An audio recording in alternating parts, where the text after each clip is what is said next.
Hello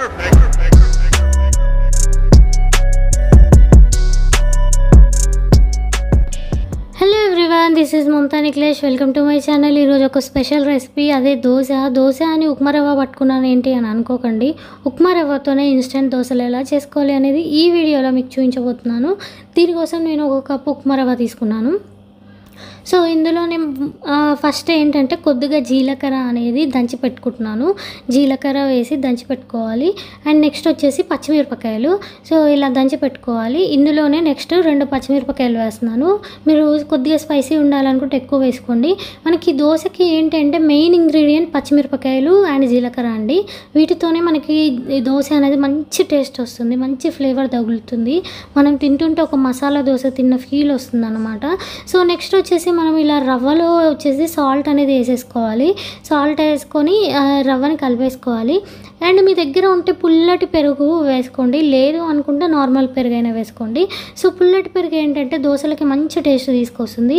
ఒకవేళ ఏమైనా indigestion problem ఉంది అని అనుకునే వాళ్ళైతే నార్మల్ పెరుగు తీసుకోండి. సో ఒక కప్పు రవ్వకి 1/2 కప్ అంత పెరుగు అనేది నేను వేసుకుంటున్నాను.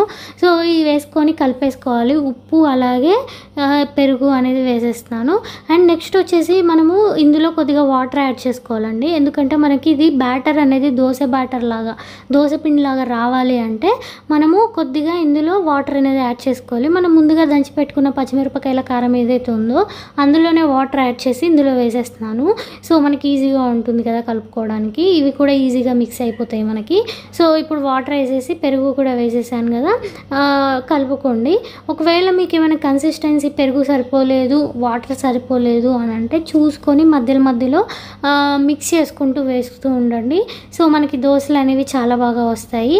సో పుల్లటి పెరుగు ఉంటే ఇంకా బెటర్ అండి.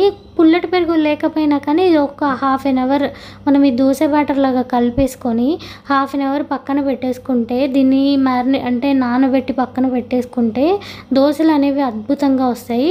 మన నార్మల్ దోశలు కూడా పనిచేయవు దీని ముందు, అంత బాగా వస్తాయి అన్నమాట.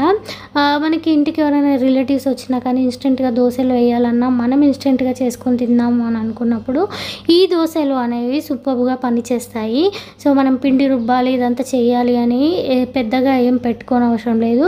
అయితే నేను ఇంకొకటి చెప్పడం మర్చిపోయానండి. ఈ ఉప్మా రవ్వ ఏదైతే ఉందో ఈ ఉప్మా రవ్వని ఫస్ట్ నేను లైట్గా మిక్సీలో గ్రైండ్ చేసుకున్నాను అన్నమాట.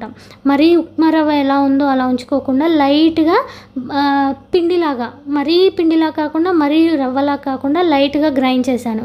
అంటే ఒకసారి ఇలా తిప్పి మళ్ళీ వెంటనే ఆఫ్ చేశాను.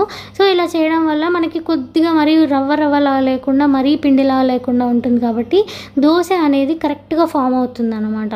సో చూడండి మనకి దోశ ఇందులో మనకి ఇలా హోల్స్ లాగా రావడం అంతా పర్ఫెక్ట్గా, మన దోశకి ఎలాంటి చేంజ్ అనేది ఉండదు, పర్ఫెక్ట్గా వస్తుంది. ఇది రావడం కూడా మనకి కొద్దిసేపు ఫ్రై అవ్వగానే అదే దోశ పైకి లేస్తుంది. చూడండి ఎంత బాగా వచ్చింది, ఎంత కలర్ఫుల్గా ఉందో. సో ఇలా సింపుల్గా ఈజీగా మీరే ఇంట్లో దోశలు వేసేసుకోవచ్చు.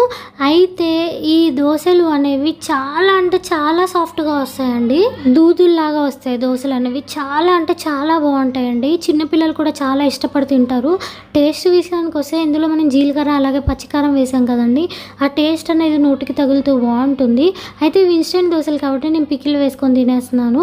సో వీడియో నచ్చినట్లయితే సబ్స్క్రైబ్ టు మై ఛానల్. మీరు కూడా ట్రై చేయండి, సూపర్గా వస్తాయి. ఇంకో మంచి వీడియో వరకు Tata, by by, love you all.